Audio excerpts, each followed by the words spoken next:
ಹೋಗ್ತೀರಾ ರಘು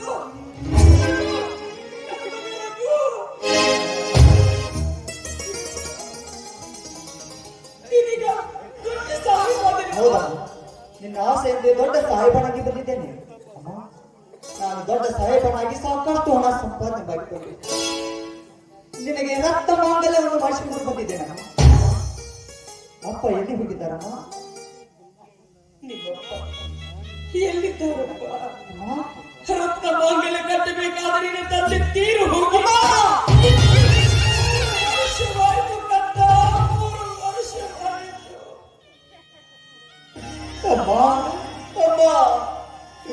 ಏನಾಗಿತ್ತಮ್ಮ ಅಪ್ಪನಿಗೆ ಸಾಯೋದಕ್ಕೆ? ಏನು ಅಂತ ಹೇಳಿದ ಮನೆ ಬಾಗಿಲವರೆಗೂ ಬಂದು ಅಣ್ಣ ಅತ್ತಿಗೆ ಒಂದು ಸುತ್ತು ಅನ್ನ ಇದ್ರೆ ಹಾಕಿ ಊಟ ಮಾಡಿಲ್ಲ ಅಕ್ಕಲ ಹಚ್ಚಿ ಬೇಡಿದರು. ಒಂದು ಸುತ್ತು ಅನ್ನ ಹಾಕಲಾರ್ದೆ ಈ ಮನೆಯಿಂದ ಹೊಡೆದು ಪಡೆದು ಹೊರದಪ್ಪಿದ್ರಪ್ಪ ನಿನ್ನ ಅಣ್ಣ ಅತ್ತಿಗೆ. ಅದನ್ನೆಲ್ಲ ನೋಡಿದ ನಿನ್ನ ತಂದೆ ಎದೆ ಹೊಡೆದು ಆತ್ಮಹತ್ಯೆ ಮಾಡಿಕೊಂಡ್ರು. ರಘು ಆತ್ಮಹತ್ಯೆ ಮಾಡಿಕೊಂಡ್ರು.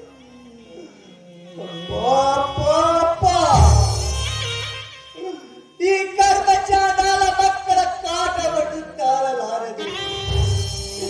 ಕೊನೆಗೂ ನೀನು ಆತ್ಮಹತ್ಯೆ ಮಾಡಿಕೊಂಡು ಬಿಟ್ಟೆ ಅಪ್ಪ.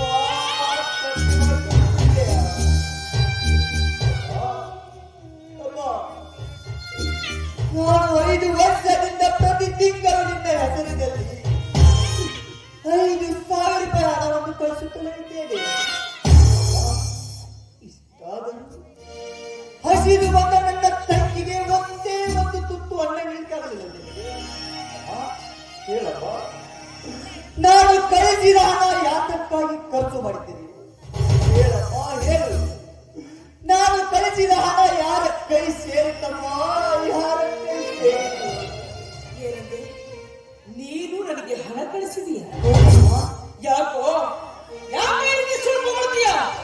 ನೀನು ಹಣ ಕಳಿಸಿದ್ರೆ ನಿನ್ನ ತಂಗಿಗೆ ಯಾಕೋ ಒಂದು ತನ್ನ ಹಾಕ್ಲಾರ್ದೆ ಈ ಮನೆಯಿಂದ ಹೊರತಪ್ತಾ ಇದ್ರು. ತಮ್ಮನ್ನ ಯಾಕೋ ಆಳಗಿಂತ ತುತ್ತಾಗಿ ಮನೆಯನ್ನು ದುಡಿಸ್ಕೊತಾ ಇದ್ರು. ನಿನ್ನ ತಂದೆ ಯಾಕೋ ಆತ್ಮಹತ್ಯೆ ಮಾಡಿಕೊಂಡ್ರು, ಪ್ರಾಣ ಬಿಡ್ತಾ ಇದ್ರು. ಅಯ್ಯೋ ಪಾಪಿ, ಈ ರೀತಿ ಸುಳ್ಳು ತಗೊಳ್ಳೋದಕ್ಕೆ ನಾಚಿಕೆ ಆಗಲಿಲ್ಲ ನನಗೆ. ಅಂದ್ರೆ ನಾನು ಕಳಿಸಿದ ಹಣ ನಿನ್ನ ಕೈ ಸೇರಿಲ್ವೇನಲ್ಲ? ಇಲ್ಲಪ್ಪ, ನನಗೆ ಯಾವ ಹಣವೂ ಗೊತ್ತಿಲ್ಲ.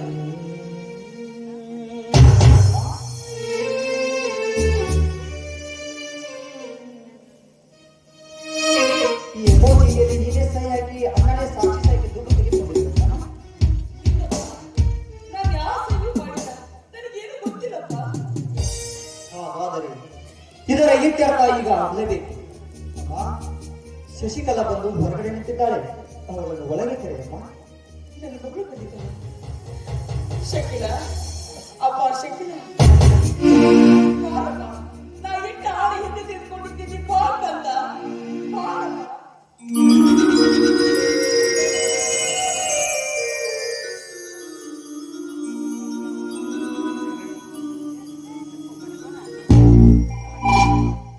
ಹಲೋ ಸರ್, ನಾನು ಸ್ಟೇಟ್ ಬ್ಯಾಂಕ್ ಮ್ಯಾನೇಜರ್ ರಘುವೀರ ಮಾತಾಡ್ತಾರೆ. ಏನಿಲ್ಲ ಸರ್, ನಾನು ನನ್ನ ತಾಯಿ ಹೆಸರಿನಲ್ಲಿ 5 ವರ್ಷದಿಂದ ಪ್ರತಿ ತಿಂಗಳು 5,000 ಹಣವನ್ನು ಕಳಿಸುತ್ತೇನೆ. ನನ್ನ ತಾಯಿಯ ಕೈಗೆ 1 ತಿಂಗಳ ಹಣ ಸಹಿತ ಕೈ ಸೇರಿದೆ. ಅದಕ್ಕಾಗಿ ನೀವು ಅದನ್ನ ಎನ್ಕ್ವೈರಿ ಮಾಡಲು ಈಗ ನನ್ನ ಮನೆಗೆ ಬರಲೇಬೇಕು ಸರ್. ಹಾ, ಓಕೆ, ಬೇಗ ಬನ್ನಿ ಸರ್.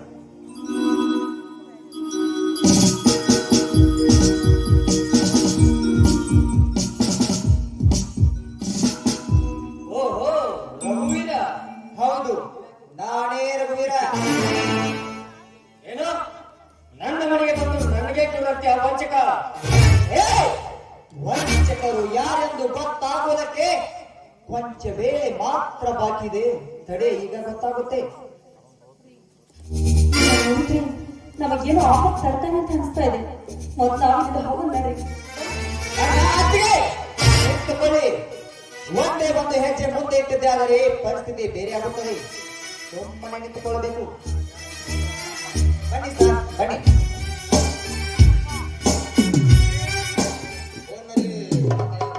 ಹೌದು ಸರ್, ನಾನೇ. ಏನಾಯ್ತು ನಿಮ್ಮ ಮನೆ ವಿಷಯ? ಆಗಲೇ ಎಲ್ಲ ವಿಷಯವನ್ನು ಫೋನ್ನಲ್ಲಿ ತಿಳಿಸಿದ್ದೀನಲ್ಲ ಸರ್.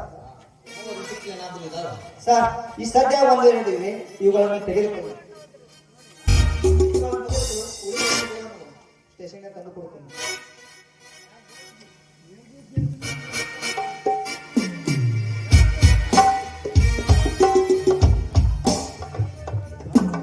ರೇಣುಕಮ್ಮನವರು ಯಾರು?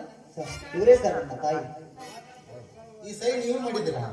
ಇಲ್ಲಪ್ಪ, ನಾನು ಯಾವ ಸಹಿ ಮಾಡಿಲ್ಲ. ಮತ್ತೆ ಇದ್ರ ಮೇಲೆ ರೇಣುಕಮ್ಮ ಅಂತ ಬರ್ತಿದೆಯಲ್ಲ?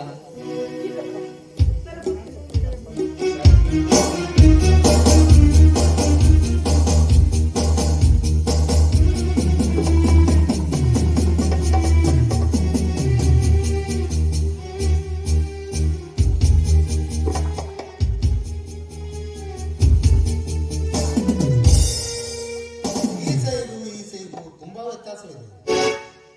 ಹಾ ಛಾಯಾ ಮೇಡಮ್ ಬನ್ನಿ ಇಲ್ಲಿ. ಇದರ ಮೇಲೆ ರೇಣುಕಮ್ಮ ಅಂತ ಬರೀರಿ.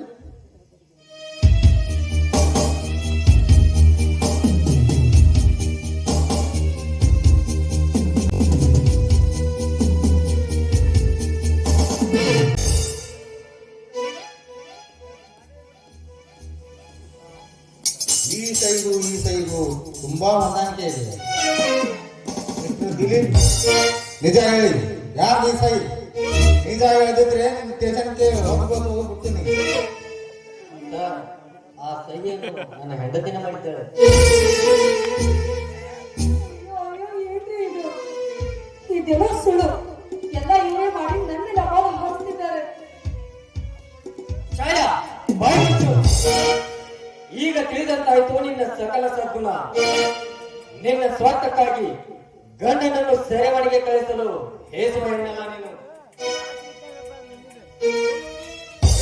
ನೀವೇನು ಬಡದಾಡ್ಬೇಡಿ, ನಡ್ರಿ ಸ್ಟೇಷನ್ಗೆ. ನೋಡು, ಜಾಮೀನು ಕೊಟ್ಟರೆ ನಿಮ್ಮ ಒಬ್ಬರನ್ನು ಮಾತ್ರ ಬಿಡ್ತೀನಿ. ನಡ್ರಿ ಸ್ಟೇಷನ್ಗೆ. ಹೋಗಿ ತೆಗೆ ಹೋಗಿ, ನಿಮ್ಗಾಗಿ ಜೈಲು ಊಟ ಕಾದಿದೆ, ಬೇಗನೆ ಹೋಗಿ.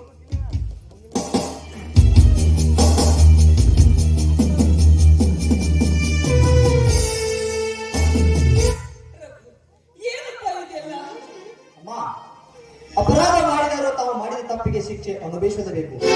ನಡೆ ಹೋಗೋಣ. ಇಲ್ಲಪ್ಪ, ನನಗೆ ನನ್ನ ಮಗ ಬೇಕು, ನನ್ನ ಸೊಸೆ ಬೇಕು. ನನ್ನ ಬಿಡಿಸ್ಕೊಂಡು ಬಾರು, ಬಾರನ್ನ ಬಿಡಿಸ್ಕೊಂಡು ಬಾ. ರಘು, ನೀನು ನನ್ನ ಬಿಡಿಸ್ಕೊಂಡು ಬಂದೆ ಹೋದ್ರೆ ನಾನು ಈ ಮನೆಯಲ್ಲಿ ಒಂದ್ ಅಗಳ ಅನ್ನ ಕೂಡ ಕೊಟ್ಟೋದಿಲ್ವೋ? ಯಾಕಮ್ಮ ಒಮ್ಮಿಂದೊಮ್ಮೆಲೆ ಈ ನಿರ್ಧಾರ? ಅಮ್ಮ ಆಯ್ತಮ್ಮ, ನಿನ್ನ ಆಜ್ಞೆಯಿಂದ ನಡೆದುಕೊಳ್ತೇನೆ. ನಡೆ ಹೋಗೋಣ.